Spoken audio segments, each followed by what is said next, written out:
राम राम भाइयों, PTC rap में आपका स्वागत है। कल के लाइव क्लास के लिए मैं आपसे माफ़ी मांगता हूं, क्योंकि कल के लाइव क्लास में इशू हो गया। एक तो कंप्यूटर ठीक से काम नहीं कर रहा था, बाकी एक और इशू था। आप देख रहे थे कि कोई बार बार कॉल कर रहा था। तो फाइनली सभी इशू को मैंने रिजोल्व कर दिया है। आज की क्लास फिर वहीं से शुरू करेंगे जहाँ से कल की क्लास थी। आज हम लोग अल्फ़ाबेट पढ़ेंगे, इसके अलावा आगे भी बहुत कुछ पढ़ने वाले हैं आज। तो सबसे पहले मैं आपको एक स्ट्रक्चर बता देता हूँ कैसे हम लोग आगे की पढ़ाई करने वाले हैं। देखिए, क्योंकि आप लोगों को पता है कि बहुत ही बेसिक से हम लोग आगे पढ़ने वाले हैं इंग्लिश ग्रामर को। इंग्लिश ग्रामर ही नहीं, इंग्लिश ट्रांसलेशन, वोकैब, सारी चीज़ें एक साथ मैंने इसमें इंटीग्रेट कर रखी है, जोड़ रखी है। सारी चीज़ें एक साथ है ना। तो आपको ज़रा सी भी इशू नहीं होने वाली। मैं आज की क्लास के लिए बता देता हूँ कि आज की क्लास में हम लोग क्या क्या करेंगे। एक तो अल्फ़ाबेट देख लेंगे अंग्रेजी के, ठीक है। उसके बाद हम लोग आज सेंटेंस क्या होता है, सेंटेंस में कौन कौन से पार्ट होते हैं, ये सारी चीज़ें देखेंगे। और इसके बाद आगे के आने वाली क्लासों में हम सेंटेंस की थोड़ी सी डिटेल चर्चा करेंगे। देन पार्ट्स ऑफ स्पीच की चर्चा करेंगे, ठीक है। इनके सेंटेंस में क्या क्या फंक्शन होते हैं, कौन कौन से पार्ट्स ऑफ स्पीच होते हैं। उसके बाद हम लोग वर्ब पढ़ेंगे, है ना। तो उसके बाद बाकी चीज़ें मैं आगे आपको बताते रहूँगा कि आगे हम लोग क्या पढ़ने वाले हैं। चलिए क्लास को शुरू करते हैं। आप लोगों से उम्मीद है कि आप लोग कमेंट में जो सवाल हो उसके आंसर करते जाएं, ताकि आप लोग भी जुड़े रहें, इंटरेक्ट करते रहें और आप लोग भी सीख सकें। देखिए, कोई भी भाषा होती है ना, तो सबसे पहले आवाज़ होती है। मतलब सबसे पहले इंसानों ने आवाज़ निकालना सीखा। आवाज़ को उन्होंने एक सिंबल यानी कि प्रतीक चिन्ह से जोड़ दिया, सिंबल से जोड़ दिया, है ना, यानी कि प्रतीक से जोड़ दिया। तो अब ये जो है ना, ये प्रतीक चिन्ह क्या कहलाते हैं, ये लिपि कहलाते हैं। यानी कि हम ये कह सकते हैं ये स्क्रिप्ट होते हैं, ठीक है, स्क्रिप्ट होते हैं। आपकी जानकारी के लिए मैं बता दूं कि हिंदी का जो स्क्रिप्ट होता है ना, जो हमारी हिंदी भाषा है, इसको हम जिस लिपि में लिखते हैं उस लिपि को हम कहते हैं देवनागरी। और जो अंग्रेजी की लिपि है इंग्लिश की, उसको हम लोग क्या कहते हैं, उसको हम लोग कहते हैं रोमन। ये जो रोमन लिपि है ना, अगर 12th वाले स्टूडेंट हैं तो उनको पता होगा कि यह एक दूसरी लिपि पहले थी जिसको हम बोलते थे रिवनिक। इस लिपि में लैटिन लिपि के मेल से एक नई लिपि पैदा हुई जिसको हम कहते हैं आज रोमन, ठीक है। ये तो 12th वाले बच्चे जो जुड़े हुए हैं उनके लिए थी बात। चलिए, जो आज हम लोग रोमन लिपि यूज करते हैं ना, तो रोमन लिपि में यानी कि रोमन अल्फ़ाबेट में जो अंग्रेजी की अल्फ़ाबेट है, तो अंग्रेजी की अल्फ़ाबेट में 26 लेटर्स होते हैं। 26 लेटर्स होते हैं। लेटर्स की अपनी कोई मतलब नहीं होता, लेकिन लेटर्स जब जुड़ करके एक वर्ड बनाते हैं तो वर्ड का अपना मतलब आ जाता है, ठीक है। वर्ड का अपना एक मीनिंग होता है, अपना एक मतलब होता है, लेकिन लेटर्स का अपना कोई मतलब नहीं होता। उनका केवल अपनी एक आवाज़ होती है विशेष, और साउंड होती है। तो हम देखते हैं कि जब भी हम साउंड प्रोड्यूस करते हैं, मतलब जब भी हम कोई आवाज़ निकालते हैं, तो दो तरीके से हम आवाज़ निकाल सकते हैं। एक तो ओपन माउथ से, मतलब खुली हुई मुंह से, जिसमें कोई बाधा नहीं हो, उसको हम कहते हैं स्वर। इसमें कोई बाधा नहीं होती। जैसे आप अभी आ निकाल के देखिए, कोई बाधा नहीं है। लेकिन क, ख, ग आप निकालेंगे तो देखेंगे जीभ, दांत, तालु, इन सभी में कहीं ना कहीं एक ऑब्स्टिकल यानी कि एक बाधा उत्पन्न हो रही है, जिससे ये अलग अलग तरह के शब्द निकल रहे हैं। तो ये जो 26 लेटर हैं, ये स्वर, व्यंजन यानी कि वॉवेल और कॉन्सोनेंट में बटे होते हैं, है ना। ठीक है, कॉन्सोनेंट में बटे होते हैं। वॉवेल कितने होते हैं अंग्रेजी में? अंग्रेजी में वॉवेल की संख्या होती है 5। कौन कौन? ए, ई, आई, ओ, यू, और बाकी जो बच गए वो सभी हो गए हमारे 21 के 21 कंसोनेंट। लेकिन दो लेटर्स ऐसे हैं दो लेटर्स ऐसे हैं अंग्रेजी अल्फ़ाबेट में जो कभी कभी स्वर का भी काम करते हैं और कभी कभी वो व्यंजन का भी काम करते हैं, यानी कि वो कभी कभी वोवेल भी होते हैं और वो कभी कभी कंसोनेंट भी होते हैं। वोवेल में क्या है, जैसे W और Y, अगर ये किसी वर्ड के शुरू में लिखे हों, देखिए अगर ये शुरुआत में लिखे हों, शुरू में लिखे हों, तब ये कंसोनेंट होते हैं, ठीक है। और यही जब अंत में लिखे हों तो हम इन्हें कह सकते हैं कि ये वोवेल के रूप में यानी कि स्वर के रूप में काम करते हैं। जैसे आपसे एक सवाल पूछा जाए कि WATER वाटर में W क्या वोवेल है या स्वर है? आप लोग कमेंट में इसका जवाब देंगे कि ये स्वर है या व्यंजन है, यानी कि ये वोवेल है या कॉन्सोनेंट है, ठीक है। उसी तरह एक और चीज का जवाब देंगे आप लोग, कॉन्सोनेंट, कि यस में वाई वोवेल है या कॉन्सोनेंट है। एक और सवाल है, जैसे मैंने लिख दिया लॉ LAW, इसमें W जो है ना स्वर है या कंसोनेंट है, आप इसका जवाब देंगे। चलिए आगे बढ़ते हैं। तो ये रहा हमारे स्वर और व्यंजन यानी कि वोवेल और कंसोनेंट। तो मैं एक बार फिर से आपको बता देता हूँ, 5 जो होते हैं वोवेल होते हैं और 21 कंसोनेंट होते हैं और 2 ऐसे लेटर्स होते हैं, कौन कौन, W और Y, जो स्वर और वोवेल दोनों का काम करते हैं। इसीलिए इन्हें कहा जाता है सेमी वोवेल, इसलिए इन्हें क्या कहा जाता है, सेमी वोवेल, यानी अर्ध स्वर कहा जाता है, इन्हें अर्ध स्वर कहा जाता है, ठीक है। चलिए आगे जो हम देखने वाले हैं वो हम सेंटेंस के बारे में कुछ पढ़ने वाले हैं, है ना। चलिए सेंटेंस, आपको पता है कि अभी तक हमने क्या सीखा, हमने अभी तक सीखा कि जब साउंड होती है यानी कि जब आवाज़ होती है और उनको किसी सिंबल से हम कनेक्ट कर देते हैं, तो ये सिंबल जो होता है वो एक स्क्रिप्ट बना देती है। स्क्रिप्ट यानी कि हम लिपि बोलते हैं, ठीक है। यानी कि इससे जो बनता है उसे हम कहते हैं लेटर्स, यानी कि अक्षर्स, है ना, लेटर्स, अक्षर। अब बहुत सारे लेटर जुड़ते हैं तो बनते हैं वर्ड। अब तक तो यहाँ तक मीनिंग नहीं थी, लेकिन अब मीनिंग आ रही है। अब यहाँ पे आपको एक चीज देखने को मिलेगा, मीनिंग आ जा रही है, ठीक है। अब बहुत सारे वर्ड मिलते हैं तो आपको एक सेंटेंस देखने को मिलता है। सेंटेंस माने होता है वाक्य। अच्छा, इसके पहले जब मैं आपको एक ओरिएंटेशन क्लास दे रहा था तब मैंने समझाया था अंग्रेजी किस तरह की भाषा है। मैं चाहता हूं कि एक ओवरव्यू यानी कि शॉर्ट तरीके से एक बार और आपको समझा दूं, ताकि आप इस चीज को इंग्लिश पढ़ते समय आप ध्यान रखें। चलिए देखिए, अंग्रेजी जो भाषा है ना, जैसे उसे हम कहते हैं एनालिटिकल लैंग्वेज। एनालिटिकल लैंग्वेज का ये मतलब होता है कि अंग्रेजी में हमेशा आपको एक चीज का प्रॉपर रूप से ध्यान रखना पड़ता है, जिसको हम बोलते हैं वर्ड ऑर्डर, यानी कि शब्दों के कर्म। मतलब एक शब्द के बाद दूसरा शब्द आएगा, ये निश्चित है ना, ये पहले से फिक्स्ड है। आप रैंडमली यानी कि कैसे भी किसी शब्द को किसी शब्द के बाद नहीं लिख सकते हैं। ऐसे लिखेंगे तो इंग्लिश में वाक्य का कोई भी अर्थ नहीं निकलेगा, वाक्य गलत हो सकता है, ठीक है।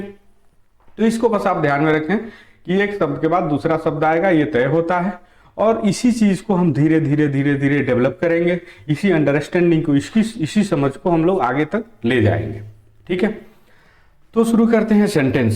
सेंटेंस क्या होता है? सेंटेंस में आप ये देखोगे तो 2 चीजें महत्वपूर्ण होती हैं। एक क्या, ग्रुप ऑफ वर्ड, यानी कि इसमें जो है ना बहुत सारे शब्द शामिल होते हैं, ग्रुप ऑफ वर्ड्स होते हैं, यानी कि शब्दों का समूह, शब्द समूह होते हैं, है ना, शब्दों का समूह होता है। दूसरा, इसमें अपनी एक मीनिंग होती है ना। अगर आपने बहुत सारे शब्दों को एक साथ लिख दिया लेकिन इसका कोई मतलब या अर्थ नहीं निकल पा रहा है, तो वो शब्दों का समूह वाक्य नहीं कहलाएगा। ये तो आपने डेफिनेशन के रूप में समझा कि इसकी परिभाषा हम कैसे दे सकते हैं। इसकी परिभाषा हम ऐसे दे सकते हैं, ये group of words which have, है ना, complete meaning, which has complete meaning is called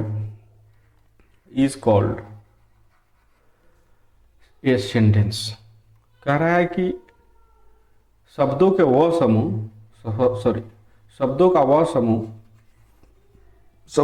समूह जिसका एक कंप्लीट मीनिंग हो, जिसे हम सेंटेंस कहते हैं या वाक्य कहते हैं। अभी तक हमने क्या सीखा?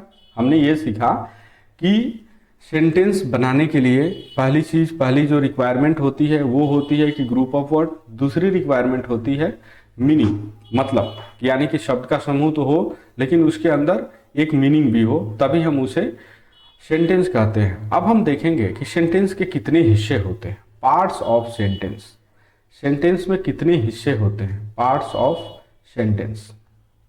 देखिए, सेंटेंस के मुख्य रूप से 3 हिस्से होते हैं। अब एक एक करके समझेंगे, बहुत गहरी बात है, थोड़ा सा ध्यान देंगे, सारी बातें आपको धीरे धीरे समझ में आ जाएगी। ठीक है, पहला जो पार्ट होता है उसे हम कहते हैं सब्जेक्ट, यानी कि कर्ता। दूसरा जो पार्ट होता है उसको हम कहते हैं क्रिया, यानी कि वर्ब, क्रिया। ठीक है, तीसरा जो पार्ट होता है उसे हम कहते हैं ऑब्जेक्ट, यानी कि कर्म। ठीक है, और चौथा एक एडिशनल पार्ट होता है, उसे हम कहते हैं कॉम्प्लीमेंट, यानी कि कॉम्प्लीमेंट का मतलब ये होता है कोई भी चीज़ जब दूसरे को पूरा कर दे तो उसे हम कहते हैं कम्प्लीमेंट। जैसा कि नाम से आपको पता चल रहा है, कंप्लीट माने होता है पूरा होना, और कम्प्लीमेंट का मतलब होता है कोई भी चीज़ जब दूसरे चीज़ को पूरा कर रही हो तो उसे हम क्या कहते हैं, कॉम्प्लीमेंट बोलते हैं, यानी कि पूरक। ठीक है, तो ये बातें होती है। अब एक सेंटेंस जो है ना, क्या एक सेंटेंस में ये चारों हिस्से होने जरूरी हैं?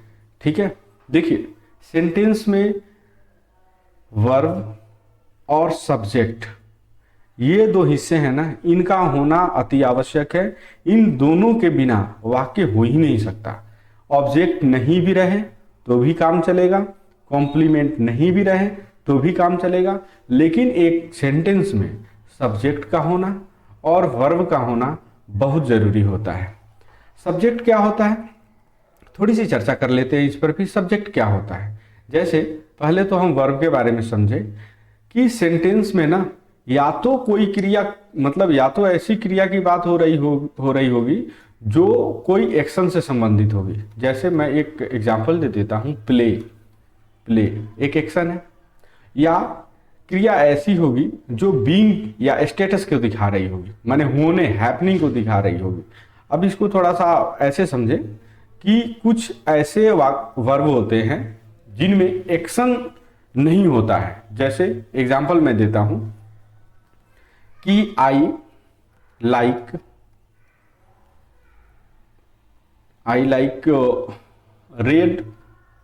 Red pen. तो इसमें क्या लाइक करना कोई क्रिया है, मतलब क्रिया आई मीन कि क्या कोई एक्शन है या एक स्टेटस है ना, या स्टेट्स है ना। तो आप ये कहोगे कि इसमें कोई एक्शन नहीं हो रहा। जैसे आपने प्ले में देखा कि खेलने में कोई ना कोई एक्शन इन्वॉल्व है, उसी तरह लाइक में कोई भी एक्शन यानी कि क्रिया इन्वॉल्व नहीं है ना। यह एक स्टेट है ना, एक स्टेट है। स्टेट माने क्या होता है, एक अवस्था है ना, इसमें किसी भी तरह का काम नहीं हो रहा है, यह एक अवस्था है ना। आई लाइक रेड पेन, यह एक अवस्था है। जैसे मैं बोल दूं, दूसरा सेंटेंस में बोल दूं कि आई एम ए स्टूडेंट, ठीक है, आई एम ए स्टूडेंट, ठीक है। तो इसमें जो एम है यह एक क्रिया है। तो क्या आप बता सकते हैं इसमें कोई एक्शन इन्वॉल्व है क्या, मतलब कोई ऐसा काम इन्वॉल्व है क्या? नहीं, यह कैसी चीज है, यह एक अवस्था है, स्टेट है, जिसको हम बीइंग या हैपनिंग बोल सकते हैं। यह एक अवस्था है, ठीक है, यह एक अवस्था है। तो अब आप देखेंगे कि चाहे वो अवस्था हो, चाहे वो किसी तरह की एक्शन हो, दोनों को परफॉर्म करने वाला, दोनों को करने वाला, या जिसके बारे में पूरे सेंटेंस में बात करी जा रही होगी, वही हमारा सब्जेक्ट होता है। यानी कि हम ये कह सकते हैं कि जहां एक्शन होगा, एक्शन को करने वाला, एक्शन को करने वाला, करने वाला, या जिसके अवस्था के बारे में बात करी जा रही हो, या जिसके बारे में बात करी जा रही हो, जिसके बारे में बात करी जा रही हो।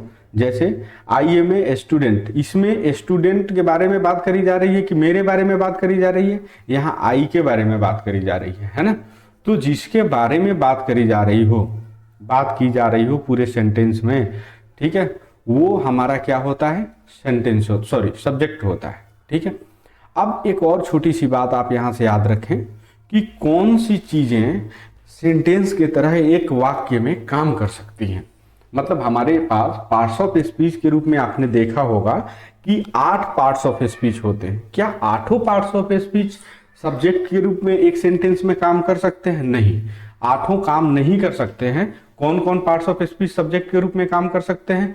तो पहला वो जो पार्ट्स ऑफ स्पीच सेंटेंस के रूप में सब्जेक्ट के रूप में काम कर सकता है, यानी कर्ता बन सकता है, वो है हमारा नाउन। दूसरा, नाउन के लिए ही यूज किया जाने वाला एक और वर्ड है जिसमें नाउन पहले से शामिल है, वो है प्रोनाउन। ठीक है, तो नाउन और प्रोनाउन ही किसी सेंटेंस के सब्जेक्ट के रूप में काम कर सकते हैं। वर्ब को भी अगर सेंटेंस के सब्जेक्ट के रूप में काम कराना है तो उनको भी नाउन के रूप में हमें चेंज करना होता है, जिसके लिए आगे बताया जाएगा कि वर्ब को अगर हमें नाउन बनाना है तो कौन सी चीजों का प्रयोग किया जाता है और उस तरीके को हम क्या नाम देते हैं और कैसे बनाते हैं। ठीक है, एक एक करके बहुत बारीकी से चीजों को सीखेंगे हम लोग। ठीक है, तो अभी तक हमने देखा कि सेंटेंस के 4 हिस्से होते हैं, और कौन कौन से हिस्से हैं वो है सब्जेक्ट, वर्ब, ऑब्जेक्ट, कंप्लीमेंट। सवाल यह है आपसे कि उनमें से कौन ऐसे पार्ट्स हैं जो इतने जरूरी होते हैं जिनके बिना सेंटेंस की हम कल्पना तक नहीं कर सकते, वो पार्ट कौन से हैं? तो वो पार्ट 2 हैं, सब्जेक्ट और वर्ब। इनमें से कोई भी अगर सेंटेंस में अवेलेबल नहीं होता है तो वो सेंटेंस पूर्ण रूप से एक सेंटेंस नहीं कहा जाएगा।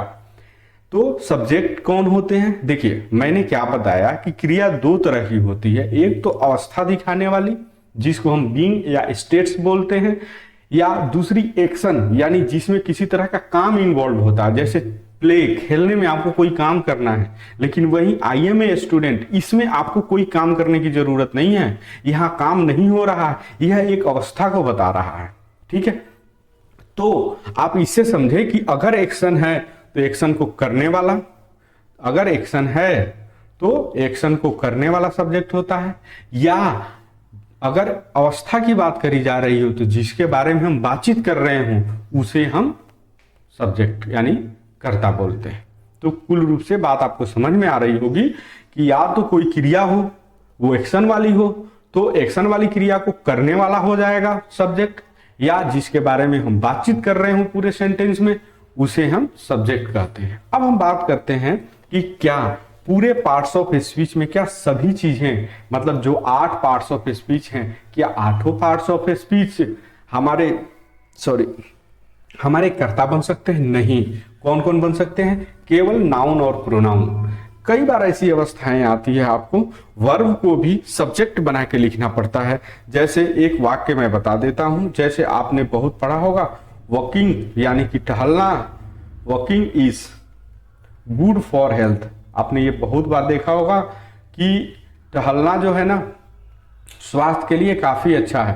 तो देखिए फिर यहाँ इज आ गया, क्या इसमें किसी तरह का एक्शन इन्वॉल्व है? नहीं, ये अवस्था के बारे में बात करी जा रही है। तो यहाँ पे किस चीज के बारे में बात करी जा रही है? टहलने के बारे में। तो ये वॉकिंग जो है ना ये हमारा सब्जेक्ट है, लेकिन आप क्या देख रहे हो, वॉक जो होता है ना, वॉक माने टहलना, ये वॉक जो होता है वो एक वर्ब होता है, लेकिन ये वर्ब कैसे कर्ता का काम कर रहा है?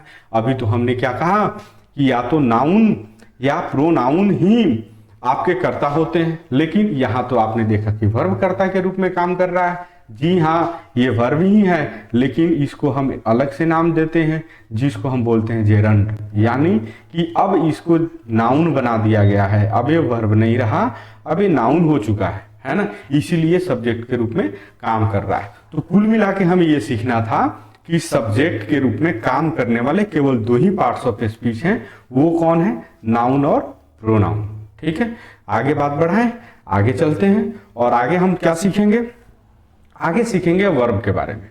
ठीक है, वर्ब क्या होता है, देखिए सेंटेंस में वर्ब का बहुत महत्वपूर्ण भूमिका होती है ना। वर्ब ही सब कुछ डिसाइड करता है, यानी कि एक तरह से कहें कि मदर ऑफ सेंटेंस क्या होता है, तो मदर ऑफ सेंटेंस होता है, मदर ऑफ सेंटेंस होता है वो होता है वर्ब। ठीक है, वो होती है वर्ब, है ना, यानी कि वर्ब ही सब कुछ डिसाइड करता है कि सेंटेंस का समय क्या है ना, पूरा हुआ काम के बारे में बात हो रही है, अवस्था के बारे में बात हो रही है, किस चीज के बारे में बात हो रही है, सारी की सारी बातें कौन बताता है, वर्ब ही बताता है। अब वर्ब के बारे में आप देखो तो वर्ब दो तरह के आपको मिलेंगे किसी भी सेंटेंस में, या तो आपको एक मिलेगा हेल्पिंग वर्ब, है ना, जिसको हम सहायक क्रिया के नाम से जानते हैं, कहीं कहीं आपको ये ऑक्सिलरी वर्ब के रूप में पढ़ने को मिला होगा, तो उसको हम कहते हैं हेल्पिंग वर्ब। दूसरा होता है हमारा मेन वर्ब, मेन वर्ब।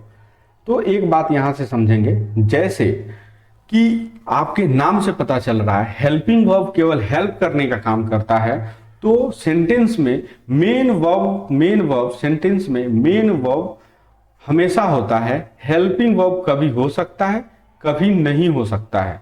जैसे मैं एक एग्जांपल के लिए बताता हूं, I am going to school. ठीक है, दूसरा मैंने लिखा आई एम ए टीचर। ये दो सेंटेंस मैंने लिखा। आप यहां देखोगे कि एम यहां भी है और एम यहां भी है। ठीक है, और एम के साथ यहाँ पे एक और वर्ब लगा दिख रहा है जिसको हम कहते हैं गोइंग, है ना।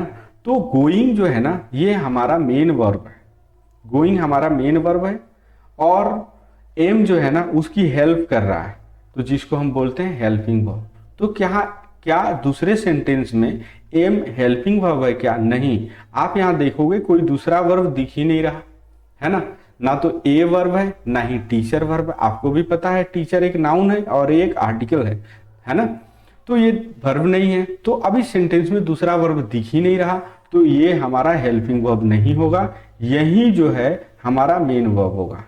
समझ रहे हैं आप मैं क्या कह रहा हूं? मैं ये कह रहा हूं कि एक सेंटेंस में मेन वर्ब हमेशा होता है और हेल्पिंग वर्ब हो भी सकता है, नहीं भी हो सकता है, ये मेन वर्ब के ऊपर निर्भर करता है। ठीक है, चलिए इतनी सी बात थी। अब हम बात करते हैं ऑब्जेक्ट क्या होता है। ठीक है, देखिए ऑब्जेक्ट जो होता है ना, ऑब्जेक्ट जिसको हम हिंदी में कर्म बोलते हैं, है ना, कर्म। आपको पता है जब भी वर्ब के बारे में हम सोचते हैं तो हमारे पास दो ख्याल आते हैं, या तो ये भाई किसी तरह की मतलब क्रिया यानी कि एक्शन की बात कर रहा है जिसमें किसी तरह की फिजिकल मूवमेंट होगी। फिजिकल मूवमेंट समझते हैं, जैसे हाथ पांव वगैरह कहीं चलाना, उसको फिजिकल मूवमेंट कहते हैं। जैसे मैंने समझाया प्ले में, प्ले एक वर्ब है जिसमें किसी तरह की हाथ पांव की मूवमेंट की जरूरत होती है, लेकिन आई एम ए टीचर इसमें हाथ पांव चलाने की जरूरत नहीं है, एक अवस्था के बारे में बात कर रहा है। तो या तो वर्ब स्टेट के बारे में बात कर रहा होगा या आपको एक्शन के बारे में बात कर रहा होगा। तो स्टेट वाले में हम कभी भी कर्म को खोज ही नहीं पाएंगे। क्यों? क्योंकि ये तो अवस्था बता रहा है। अब अवस्था का प्रभाव किसी पे नहीं पड़ता है, पड़ता किसका प्रभाव है? एक्शन का। एक्शन माने हाथ पांव चलाने का। जैसे एग्जांपल के लिए समझिए, मैंने किसी बच्चे को थप्पड़ मारा, अब उस बच्चे को इस बात का प्रभाव पड़ा होगा क्योंकि मैंने एक्शन करा, है ना। और मैं किसी बच्चे को लाइक करता हूं, पसंद करता हूं। अब ये लाइक करना समझ रहे हैं, अब ये लाइक करना समझ रहे हैं, इसमें स्टेट है। और दूसरा एक और एग्जांपल लेते हैं, बहुत ही इजी सा एग्जांपल लेते हैं। जैसे मैंने लिखा आई एम ए स्टूडेंट, ठीक है, तो क्या यहाँ पे कोई एक्शन है? नहीं, यह अवस्था बता रहा है। तो क्या ए स्टूडेंट क्या होगा? क्या ये ऑब्जेक्ट है? नहीं, ये ऑब्जेक्ट नहीं है, क्योंकि अवस्था बताने वाले वर्ब का कोई भी ऑब्जेक्ट नहीं होता है। किनका ऑब्जेक्ट होता है? केवल एक्शन बताने वाले वर्ब का ऑब्जेक्ट होता है, और उसी में सभी एक्शन बताने वाले वर्ब के लिए ऑब्जेक्ट की जरूरत नहीं होती है। जैसे गोइंग, गोइंग में एक्शन तो है लेकिन उसका कोई ऑब्जेक्ट नहीं होता है। समझ रहे हैं? लाफिंग, लाफिंग में एक्शन तो है लेकिन उसका कोई वर्ब नहीं होता है। इसको हम अलग अलग नामों से जानते हैं, स्टडी वर्ब्स, है ना, लिंकिंग वर्ब्स, इनके नाम से जानते हैं, है ना। तो अभी इस मैटर को इतना कॉम्प्लिकेट करने की जरूरत नहीं है, अभी मुश्किल बनाने की जरूरत नहीं है। अभी मेन मेन बातें समझने की जरूरत है कि ये चार होते हैं, कौन होते हैं, कैसे काम करते हैं, छोटी छोटी बातें। फिर उनको एक एक करके हम बहुत डीप में पढ़ेंगे, उनसे बहुत सारे क्वेश्चन करेंगे। मैंने कहा था ना कि आपको मैं अंग्रेजी सिखा के छोड़ूंगा, तो निश्चित है ये 100% है, आपको इंग्लिश आ जाएगी और बहुत ही सलीके से आने वाली है। ठीक है, तो क्लास में बने रहें, कमेंट करें क्या आपको मेरी बात समझ में आ रही है। समझ में आ रही है तो आप कमेंट करें हाँ समझ में आ रही है। बहुत सारा क्विज, बहुत सारे प्रोग्राम आपके साथ हमें करने हैं, तो कृपया जुड़े रहें, है ना, और एकदम आनंद के साथ पढ़ें। इसके नोट्स जो है ना, इसके नोट्स जो हैं आपको व्हाट्सएप चैनल पे मिल जाएंगे, टेलीग्राम चैनल पर भी मिल जाएंगे। आप इस चैनल के अबाउट सेक्शन में, चैनल में आता है कि और मैंने चैनल के बारे में जानने के लिए अबाउट सेक्शन में जैसे आप जाएंगे तो वहां पे 2 लिंक दिए होंगे। एक लिंक होगा व्हाट्सएप का, वहां भी आप व्हाट्सएप चैनल है, आपका नंबर वहां भी शेयर नहीं होगा, है ना, आपका नंबर कोई देख नहीं पाएगा, तो आप वहां भी हमें ज्वाइन कर सकते हैं। टेलीग्राम का ग्रुप है, वहां भी ज्वाइन कर सकते हैं, है ना। और वहां पे हम रेगुलर अपडेट डालते हैं, नोट्स डालते हैं, तो आपको निश्चित तौर पर ज्वाइन करना ही चाहिए अगर आगे अंग्रेजी बहुत ही अच्छे तरीके से पढ़ना है आपको। चलिए, तो फिर हमने क्या कहा, वर्ब में 2 चीजें होती है, एक तो अवस्था बताने वाली होती है और एक एक्शन, यानी जिसमें फिजिकल मूवमेंट यानी हाथ पांव का मूवमेंट वगैरह शामिल होता है। तो हमने क्या कहा, स्टेट वाले में कुछ होता है क्या, कर्म होता है, नहीं होता है। तो क्या एक्शन वाले में होता है, जी हाँ होता है। क्या सभी एक्शन वाले में होता है, नहीं, कुछ में होता है और कुछ में नहीं होता है। ठीक है, जिनको हमने बताया कि अलग अलग वर्ब होते हैं, उतना कॉम्प्लिकेट करने की जरूरत नहीं है।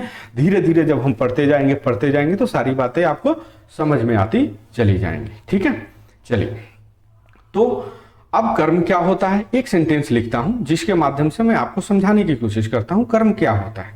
जैसे राम किल्ड रावण। ठीक है, रावण। आपने देखा कि राम किल्ड रावण, किल्ड क्या है, वर्ब है, और राम क्या है, सब्जेक्ट है। तो सब्जेक्ट ने ये क्रिया करा होगा, यानी मारने का काम किसने करा होगा, सब्जेक्ट ने करा होगा। ठीक है, इतनी बात तो हमने पहले भी सीख ली है कि इसमें अगर कोई एक्शन इन्वॉल्व हो, अगर कोई एक्शन वाली बात हो, तो एक्शन जिसने करा होगा वही सब्जेक्ट है। तो किसने एक्शन करा है, राम ने करा है, तो राम हमारा सब्जेक्ट है। इतनी बात तो आप समझ चुके हैं। चलिए, अब कह रहा है कि काम करने का जो काम है उतने तो सब्जेक्ट ने कर लिया, लेकिन क्या इसका फल किसी पे पड़ा, यानी कि इस क्रिया से किसी का कुछ हुआ, किसी का भला बुरा नुकसान फायदा कुछ तो हुआ होगा किसी का।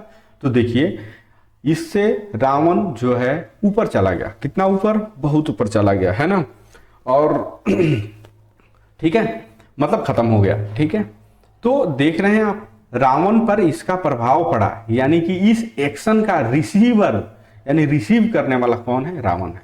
तो जिस पर किसी काम का प्रभाव पड़ता है उसे हम कहते हैं ऑब्जेक्ट। ठीक है, समझ गए।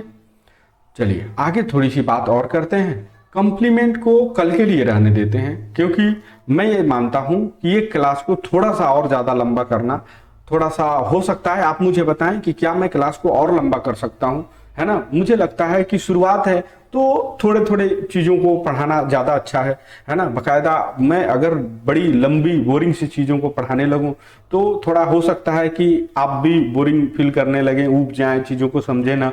तो इसी कारण से मैं क्लास को छोटा रख रहा हूं। हालांकि मैंने क्लास में बहुत और भी चीजें रखने के लिए प्लान कर रखा है, और वो क्या क्या चीजें मैं रखूंगा मैं आपको अभी बता देता हूं। ठीक है, मैं रखने वाला हूं कि पहले तो आपको ट्रांसलेशन में सिखाऊंगा, है ना, ट्रांसलेशन सिखाऊंगा। हर क्लास के लास्ट में ट्रांसलेशन मिलेंगे, लेकिन इस क्लास के लास्ट में नहीं मिलेगा भाई, है ना, क्योंकि ये क्लास पहले से ही थोड़ी सी लंबी हो चुकी है ना। तो इस क्लास में आपको ट्रांसलेशन नहीं मिलेगा। दूसरा, ट्रांसलेशन आगे के क्लासों में निश्चित रूप से मिलेगा। दूसरा चीज क्या है, दूसरा चीज है आपको वो है वोकैब। वोकैब माने वर्ड पावर। अगर आपके पास शब्दे नहीं है तो बोलिएगा का, समझिएगा का। तो इंग्लिश में शब्द की बड़ी ज़रूरत होती है। तो शब्द पढ़ाने के लिए एकदम से शानदार तरीका मैं लेके आऊँगा, वो है वर्ड, रूट वर्ड, है ना। मतलब जैसे एग्जाम्पल के लिए मैं बता दूं, एक्ट माने होता है काम करना, और इससे हम लोग कई सारे शब्द बना के सीखेंगे, जैसे रिएक्ट, है ना, एक्शन, है ना, इसमें भी एक्ट आ रहा है, एक्शन, है ना, एक्टिव, तो इस तरह से इसमें भी एक्ट आ रहा है। तो हम लोग अलग अलग एक ही वर्ड से कई सारे शब्द बना के सीखेंगे। इसके अलावा आपको अंग्रेजी की कहावतें मैं सिखाऊंगा, है ना। कभी मैं कहावतें लेके आ जाऊंगा, कभी मैं रूट वर्ड लेके आ जाऊंगा, कभी समानार्थी शब्द, है ना। इस तरह से आपके वोकैब को मैं एनरिच कर दूंगा, एकदम से वोकैब आपकी शानदार हो जाएगी, ठीक है। तो ये सारी चीज़ें मैं ऐड करने वाला हूँ। इसके अलावा जो हम सीखेंगे पढ़ेंगे, है ना, उससे क्वेश्चंस होंगे, आपको होमवर्क के लिए भी कुछ मैं दूंगा, है ना। तो कृपया आज के क्लास के लिए थोड़ा सा मुझे माफ करें, ताकि मैं आज की क्लास में इन सभी चीज़ों को शामिल कर पाने में असमर्थ हूँ, है ना, क्योंकि मुझे लगता है कि वीडियो थोड़ी सी लंबी हो जाएगी, इसलिए मैं इन चीज़ों को यहीं पे रखता हूँ, है ना। थोड़ा सा मैं आगे बता देता हूँ कि ऑब्जेक्ट क्या होता है। ऑब्जेक्ट के बारे में हमने अभी तक ये सीखा है कि जब किसी काम का प्रभाव उस पर पड़े, काम कौन सा, एक्शन वाला, जिसमें हाथ पांव घूमे, है ना, उस वाले एक्शन का प्रभाव किसी पर पड़े, है ना, एक्शन का प्रभाव किसी पर पड़े, उसको हम कहते हैं कर्म, यानी कि ऑब्जेक्ट, ठीक है, उसको हम क्या कहते हैं, कर्म। ऑब्जेक्ट दो तरह के होते हैं, कौन कौन जी, एक तो होता है डायरेक्ट ऑब्जेक्ट, ठीक है, डायरेक्ट ऑब्जेक्ट, और दूसरा होता है इनडायरेक्ट ऑब्जेक्ट। माने एक तो डायरेक्ट क्रिया का प्रभाव रिसीव कर रहा है, जैसे मैंने कहा कि I bought, BOUGHT, I bought Ram a pen, ठीक है। तुम देखोगे कि इसमें डायरेक्ट, इसमें दो ऑब्जेक्ट हैं, एक तो राम है और दूसरा है पेन। अब आपको ये समझना है कि क्या मैंने राम को खरीदा कि मैंने कलम को खरीदा। तो आप ये जवाब दोगे, राम तो इंसान है, इसको खरीदना बेचना तो कानूनन अपराध है, आप खरीदते बेचते पकड़े जाओगे तो निपटा दिए जाओगे, जेल चले जाओगे। तो निश्चित तौर पर हमने किसको खरीदा होगा, पेन को खरीदा होगा। यानी कि हमने ये देखा कि ये बाई जो एक्शन है ना, इसका प्रभाव किस पे पड़ रहा है, पेन पे पड़ रहा है। तो पेन हमारा किसको रिसीव कर रहा है, क्रिया के प्रभाव को, तो इसीलिए हम इसको क्या कहेंगे, डायरेक्ट ऑब्जेक्ट बोलेंगे। अब इनडायरेक्ट ऑब्जेक्ट किसको बोलते हैं, जो डायरेक्ट को रिसीव कर रहा हो। अब मैंने ये पेन खरीदी तो मैंने पेन किसको दिया है, राम के लिए, है ना, राम के लिए खरीदा है, राम को दिया है। तो पेन को किसने प्राप्त किया, तो अब डायरेक्ट ऑब्जेक्ट को जो प्राप्त करता है उसे हम इनडायरेक्ट ऑब्जेक्ट बोलते हैं, ठीक है, इनडायरेक्ट ऑब्जेक्ट बोलते हैं। क्या हमेशा इनडायरेक्ट पहले लिखा जाता है, नहीं, आप इनडायरेक्ट को बाद में भी लिख सकते हैं, लेकिन अगर आप बाद में लिखते हैं तो आपको टू लगा के लिखना पड़ेगा। जैसे इसी सेंटेंस को मैं ऐसे लिख सकता हूं, आई बॉट ए पेन, मैंने अब डायरेक्ट को पहले लिख दिया तो टू राम, ठीक है, मैंने ऐसे लिखना पड़ेगा। यानी कि आपको अब टू लगाना पड़ेगा, जिससे दिशा तय हो सके कि ये पेन कहाँ जाने वाला है, ठीक है। प्रेपोजिशन वगैरह सारी चीज़ें बहुत ही डिटेल में पढ़ेंगे। फिलहाल के लिए क्लास को यहीं रहने देते हैं। आपसे उम्मीद है कि आप लोग बहुत ही शानदार तरीके से पढ़ रहे होंगे, समझ रहे होंगे और कमेंट वगैरह कर रहे होंगे। चलिए, बस आपसे ये उम्मीद है, और मैं आशा करता हूं कि आप लोग चैनल पे जाके दोनों ग्रुप्स को, व्हाट्सएप और टेलीग्राम ग्रुप को आप ज्वाइन कर लें, ताकि हमारी regular update, notes, quizzes, everything आपको मिल सके और आपकी लर्निंग, समझने सीखने की प्रक्रिया और तेज हो सके। उम्मीद है आपको क्लास में बहुत मजा आया होगा। कल फिर इसी टाइम पे मिलते हैं। अभी के लिए थैंक यू।